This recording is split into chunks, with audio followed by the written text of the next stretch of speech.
Hey friends! Welcome back.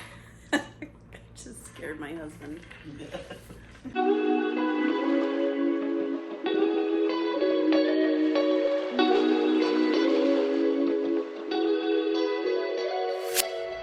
Hi friends! Welcome back to another video. In today's podcast, we're going to be wrapping up everything I worked on in the month of August, and I'm going to be sharing with you both my Flock acquisitions because I didn't get to share that with you, and I'll also be sharing a nice little squishy mail that I got from Longdog yarn.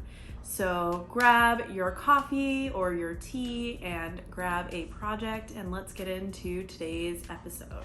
So I didn't get as far along as I would have liked in the month of August. It just was, I had a lot of setbacks on my projects, and I had a setback health-wise because after 3.5 years of successfully avoiding COVID, I got struck with COVID last week. So that's why there was no new video last week, and that is why today we're doing my monthly roundup of everything that I have been working on. And so while I was sick, I didn't do as much crocheting as I would have liked. And I also just, my projects didn't work out like in the pace that I had wanted them to work out for this month. And I'll get into the kind of the details of that later on during each project. So 2 finished objects that I have for you, the only 2 finished objects, is actually it's a pot holder and a dishcloth. I used a bunch of my Hobie cotton yarn. It's a little wonky because this one I just used the leftovers from here and added the white. But this green I actually think was a sport weight instead of a fingering weight. And so, and I actually think this is a pretty lightweight. So they don't all match, but I didn't care. I was just trying to use what I had. And so I did this as part of my stitch night with at my local yarn store, and it was an oral traditions potholder class. And so the premise of this class was we learned a pattern just through orally, and it was actually a pattern that one of the women in our normal kind of stitch night, she learned from her grandmother in Germany. And so she's made probably hundreds of these over the years, and the idea of passing down a pattern orally was really kind of a cool concept for me. I mean, it's been done for millennia, but you know, in the age of Ravelry, we miss that kind of art of sharing and passing things down. And so this is what I made. I actually held 2 strands of cotton yarn because it was called for DK weight, but I didn't have any DK, and so I wasn't going to buy more cotton yarn, so I just held 2 together. So it ended up being way bigger than most of the other people's pot holders, but I'm okay with it. And I'm gonna use this in our kitchen, you know, for grabbing things. And then I have this, and I used the last little bit of the 2 colors from here. I added in the white to make it a full-blown dishcloth. And this pattern wasn't part of the class, but it was the idea of like Shura, who learned this from her grandmother, gave us like 2 free patterns that she really loves and enjoys to make like dishcloths out of. And so this one, if I can find the links to this, I will definitely share. This one, the idea is we're going to, one of the manager of the yarn store is actually going to write this up and post it on Ravelry, so that the tradition of this pot holder kind of just gets passed down, and that it's available to anybody. So as soon as that becomes available, I will share that with you. But it's a pretty easy pattern. We did this circle, and then we changed like 15, and then we single crocheted around this, and then we just kind of built down and went back and forth. And it's just, it increases every single one because you do like a little picot in the center spine, although I think I messed that up. I don't think I did my center spine as exactly as I was supposed to, but it works. It's a little wonky, but it's a one of a kind. So that is my Oral Traditions pot holder and a little dishcloth. This was pretty simple. It was just alternating single and double crochets to get this pattern. And I really like it. I'm actually working on another one because we had our last class last night. So I started another one in this really beautiful teal, just to have, you know, it's a fun, easy project just to have going on when I'm bored or there's nothing else I want to work on. It's nice to have available to me. So those were my 2 finished objects of the month. I had high hopes that I was going to get more, at least one more project done this month. I was really coming along on my Hawberry Sweater by Veronika Cromwell. And I probably early on in the month, I had, because when I came back from Flock in early August, I had just seamed up the front and the back panels together, and then I started working on my sleeve, and that is where I hit the biggest just bump in the road. And so the first time, so you can see I have one sleeve almost done. I'm working on this and then a cuff. So here's the saga of my sleeves, and this is my first sleeve. Don't make fun of me. I can actually now see how it's a little bit wonky, but I'm honestly not gonna rip this up again. It fits fine. So what happened was I followed the pattern originally, and the sleeve was like too big around my arm, and the cuff was gonna be like too big too. And I was like, I really just in my head had this nice fitted sleeve and cuff, even though it's 3/4, it's supposed to be 3/4. I just had this vision of a nice fitted sleeve with a cuff. And the first time I did the sleeve, it only had you do like decreasing every like 4 or 5 rows. And I knew that that wasn't gonna work for me. So I did some Jenga, some math, and decided to rip up almost all of the sleeve up to like the first 5 rows or so. And then I decreased basically almost every, if not every row, every other row or something to that. It's a little wonky, but I wrote it all down so that way I could at least repeat the wonkiness on the other sleeve as well. And then actually while I was sick with COVID last week, I did the hem, the cuff, and I'll put a picture in here. It turned into a bell sleeve. So I got the decrease to where I really wanted, and then I did the cuff, and it turned into like a bell sleeve, and it was not what I had. And so I last night did the unfortunate thing and had to rip up that entire cuff. I decreased another 2 more rows, it's pretty significantly. I dropped 4 stitches in those rows instead of just 2. And then I'm working through a cuff, and I'm hoping for the best. I'm not making it as long as it's supposed to be. It's supposed to be like 15 stitches or 16 stitches long. I'm making it like 10. I didn't want it to be that long. And I'm trying my best to kind of like decrease around so that I can get more of the tighter cuff that I was kind of envisioning. So that's why I only have one arm 90% done. And then I got to repeat, but I'm hoping 3rd time's the charm with my arm, and I can get this done in the next week or 2. We're going to San Diego Yarn Crawl next weekend, and so I'm hoping that I can get this done before we go to San Diego Yarn Crawl, because I think that would be really fun to wear this.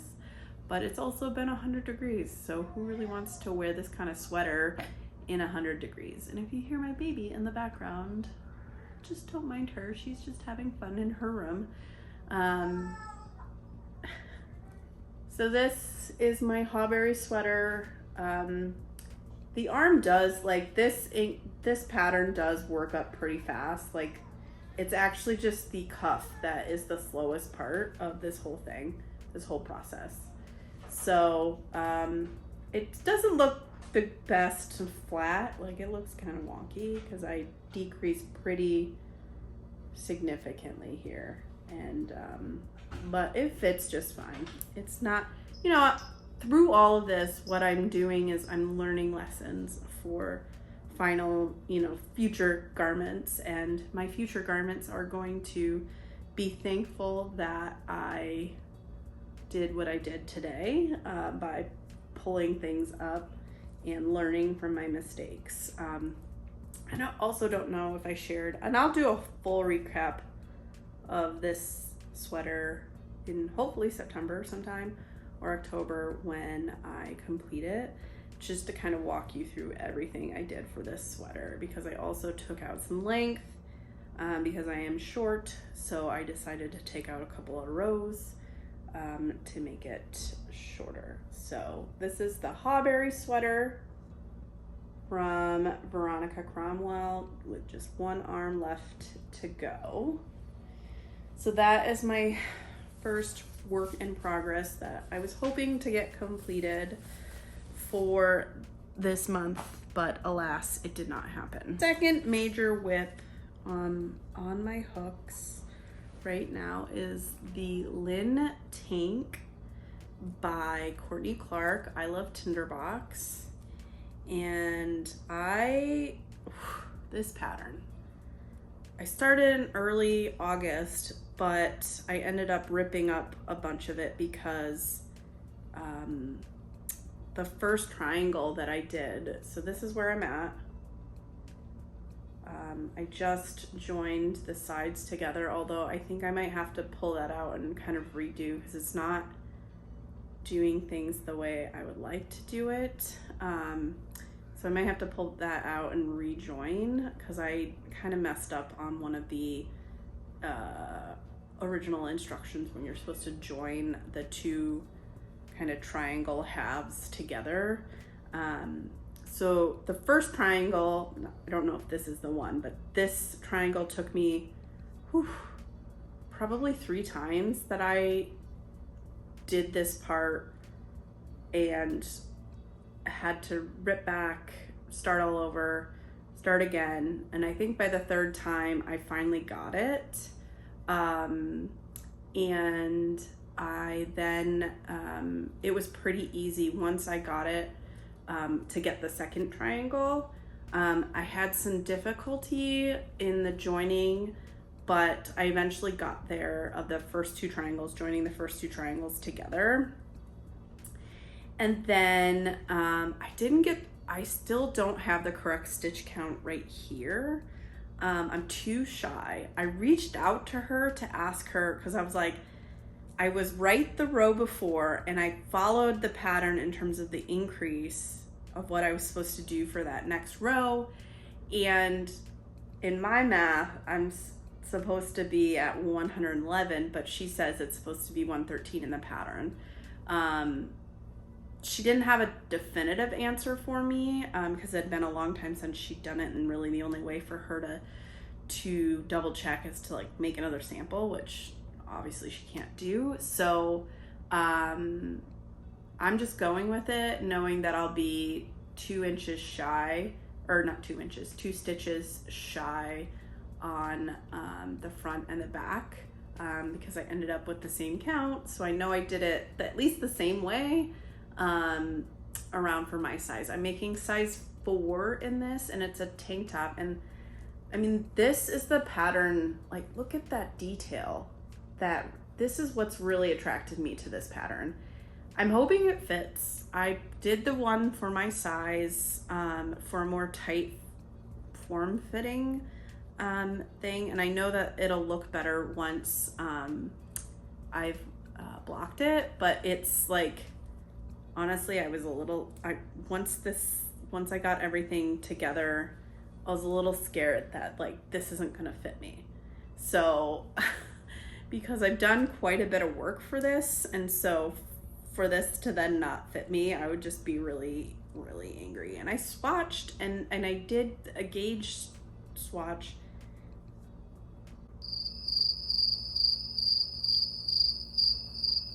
Hold on. I might have to just rip this out. I think I just noticed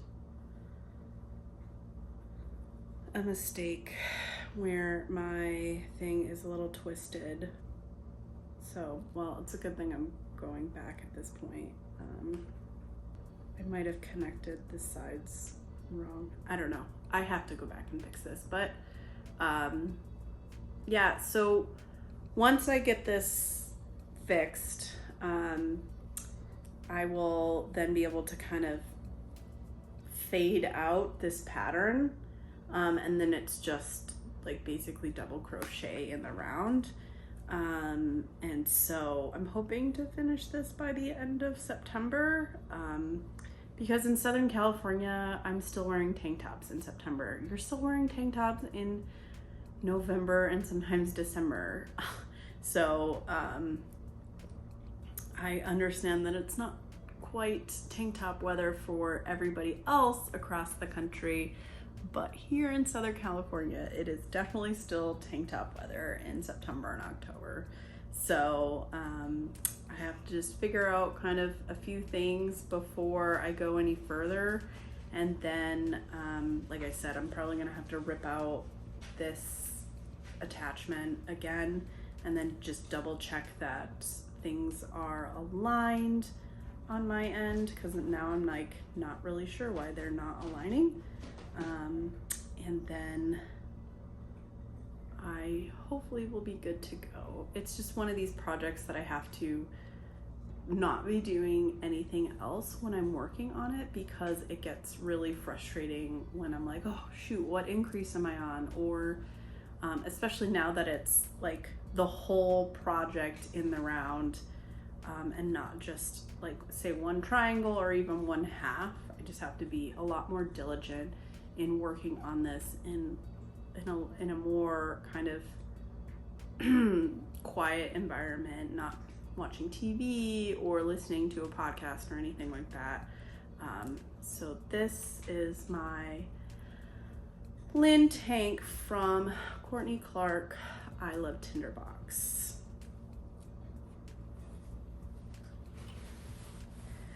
So I don't have, my next whip isn't, it's a whip-ish. I picked out the yarn for the full fade cowl that I'm working on, and I've started swatching. It's not working out the way I would like it to, so I have to kind of figure out what I'm doing wrong. I'm gonna be using the Spring Fade Minis from Montana Crochet, and I'm gonna start with the pinky reds closer to my face, and then working out with the greens not near my face.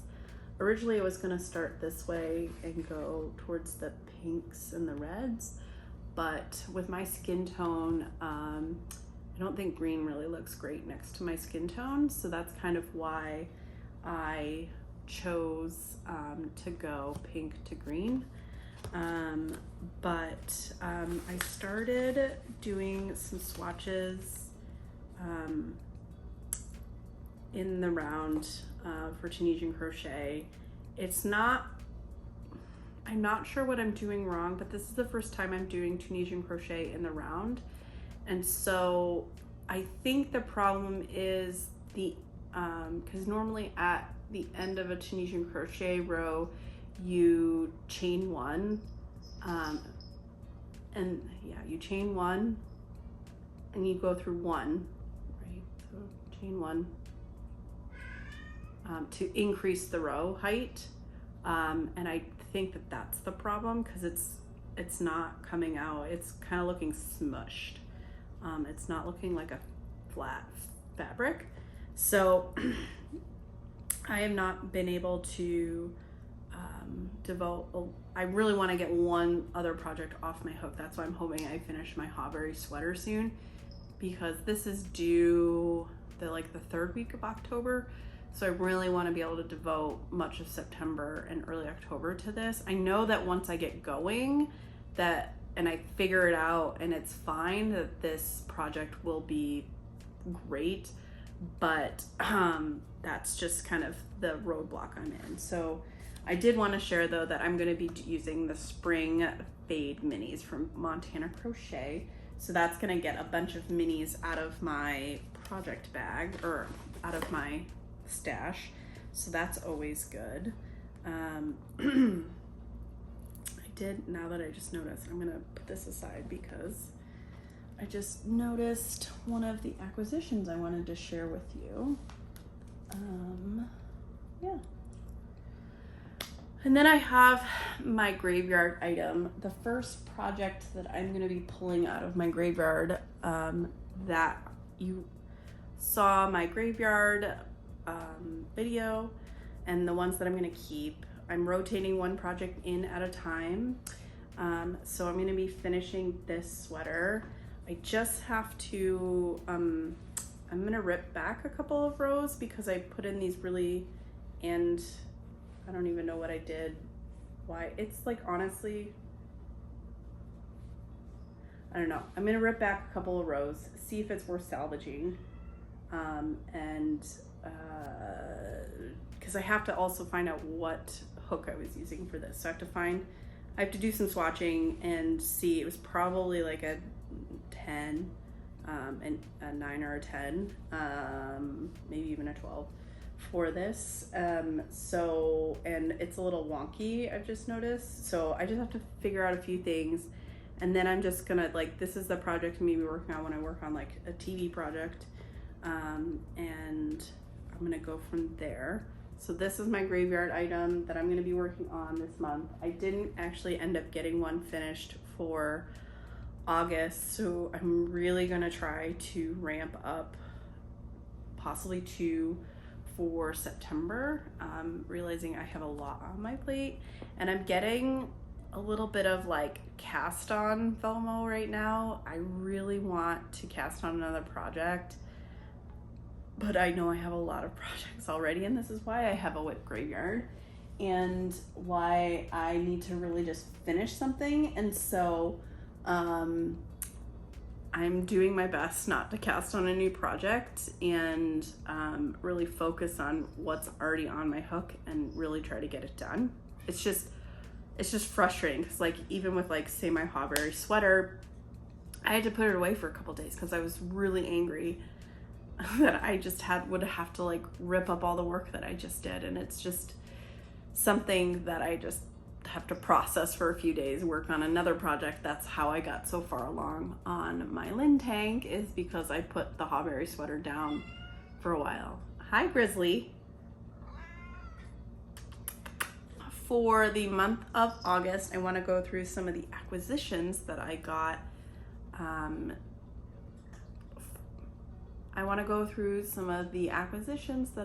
For the month of August. The first are my Flock Fiber Festival items, and I didn't get as much as I maybe thought I was going to. I think I could have gotten more, but I definitely missed out on some items because I was trying to be a little bit more intentional, and I also wanted to walk through the whole thing first, kind of make some notes before I just went and purchased, because I probably would have blackout purchased a lot of things, and that's not really was my aim. And so I got a bunch of stitch markers for Flock, and so actually these are actually the first set of stitch markers that I'm using. I actually have on projects right now. So this is from Hello Lavender.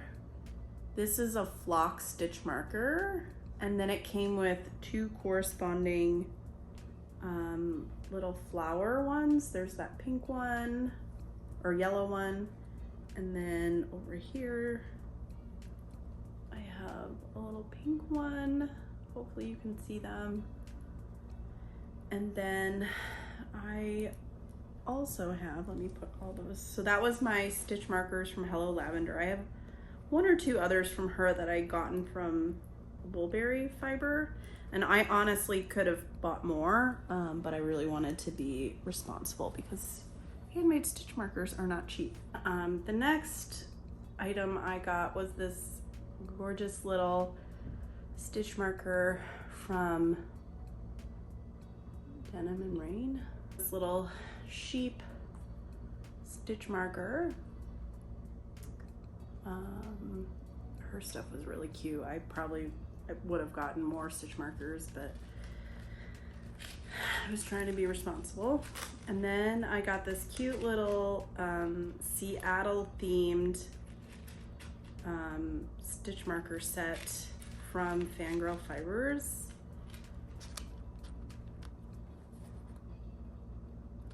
And so it's really cute. It's got like a lot of very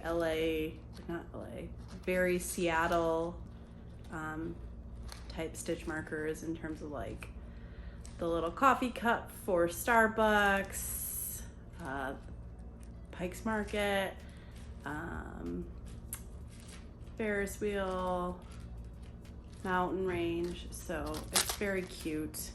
I know you can't see them all, but rain, little umbrella. So I thought that was cute, like kind of to commemorate my trip. And so those were my stitch markers. I got some wool wash from Woolen Co. They had liquid wool wash, but I wanted to try their barred wool wash because I thought that that would allow me to stretch wool wash a lot longer than buying liquid wool wash. And so I actually got, like, because it was like 3 for $20, I got 3 different kind of scents. I got this lavender and cedar, and then I got saffron and honey, and then vanilla and mint. So I actually have a couple of projects, now that I have wool wash, I actually have a couple of projects that I need to block. Because I tend to not block everything right away. I tend to complete it and let it sit. So I still have like 2 or 3 projects that need blocking. So I'm excited about that. And then the last little bit that I got from Flock, the first thing was this gradient set in this purpley green set from Miss Babs. It's 6 colorways of fingering weight yarn, a total of almost 800 yards. They're hand dyed in Mountain City, Tennessee, and the theme of this book pack is Scenic Overlook. The colors are Catoctin Mountain, Sugarloaf Mountain, Flat Top Mountain, Grandfather Mountain, Roan Mountain, and Thunderhead Mountain. So I originally was thinking I might use this for the full fade cowl test that I'm doing, but I decided to go with the ones that were already in my stash. So I did technically buy this without something in mind, but I am sure that there is some sort of cowl or something that I can come up with to use this yarn. They also had some really great like full-blown cashmere yarn, and I was tempted, but I did not get any of that. And then the last bit that I got was a new to me yarn company called Nouveau. And I got 4 skeins of their Yak DK base. It's a 60% superwash merino wool, 20% silk, 20% yak, 231 yards for the 100 grams, and it's a 4-ply DK weight. And this is the colorway Lydia, which comes out a little brown, but it's actually like this like reddish brown. I saw something, and you can, if you look back at my the Yarn Nouveau part of my video from Flock, there was this shawl that was worked up in this colorway and this yarn, and it was so scrumptious and so soft, and I was like, I have to make something out of this. So it looked like an easy enough knit pattern that I was like, maybe I could try to knit something with it. So I might do that. That's the intent with this, is to do that knitted shawl with it. So I got 4 skeins for the project. And so that is what my Flock haul looked like. And then lastly, I got some squishy mail from Longdog yarn, and this is something I've been waiting on since May. I ordered this pre-order in May, and this is part of the one collection to rule them all. So it was based off of Lord of the Rings, and I fell in love with all of the blues in this collection. I'm a blue gal, I love blues. And so I did get quite a bit of yarn. And I'm sorry, I'm going to sort this because it kind of came just in a box, just like this, you know? And so there was no like, I appreciate there's no plastic as part of this, but if this box got crushed or damaged or any way, like the yarn could have gotten damaged. That was like my only little like, you know, little bit, you know, I wish that the presentation kind of was just a little bit better, but you know, otherwise the yarn is beautiful. So the first set of yarn that I got from Longdog is Speak, Friend, and Enter. It's on her Luxe Fingering. It's 80% superwash, merino wool, 10% cashmere, 10% nylon, and there's 400 yards in a 100-gram skein, and it's this really, really rich deep blue. And so I have plans to make a tank with this blue, this really, really dark blue.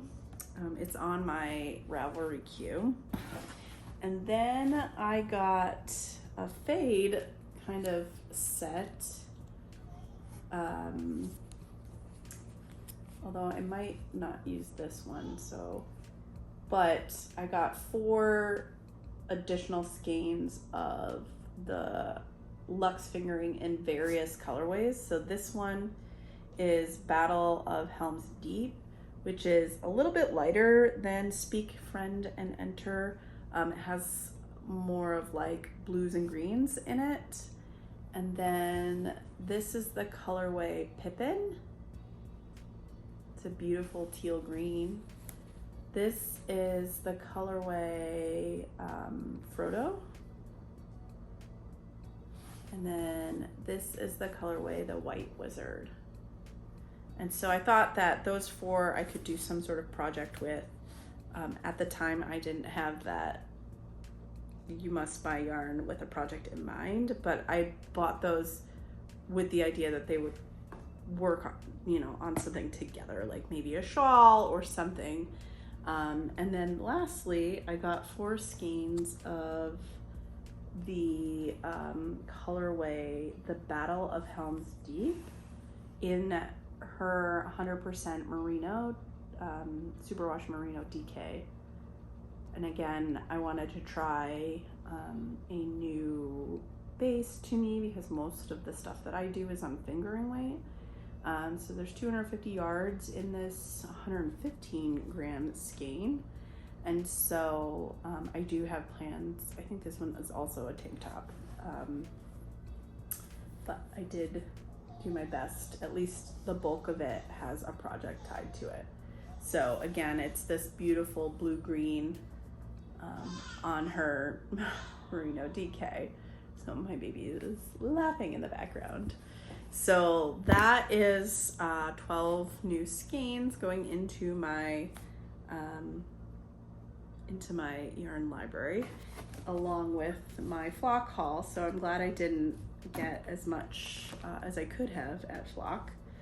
you enjoyed this video, I would really appreciate if you would give it a thumbs up and subscribe to my channel so that you can be alerted when I upload new videos. I do things like take you along on what I'm working on, or I vlog various yarn crawls or festivals, and I have a lot of exciting plans coming up here in the fall for the channel. I am going to the San Diego Yarn Crawl next weekend, and so that will be coming to the channel pretty soon. And then I have plans to visit a new fiber fair, I think is what they're calling it, not a festival, here in Southern California. So I'm keeping an eye out on that one to see how it shapes up. But I will be taking you along on everything that I am working on and all the fun plans that I have. So I would really appreciate it if you would consider smashing that like button and subscribing to my channel. Thanks so much for watching, friends. I will see you in the next video. Bye now.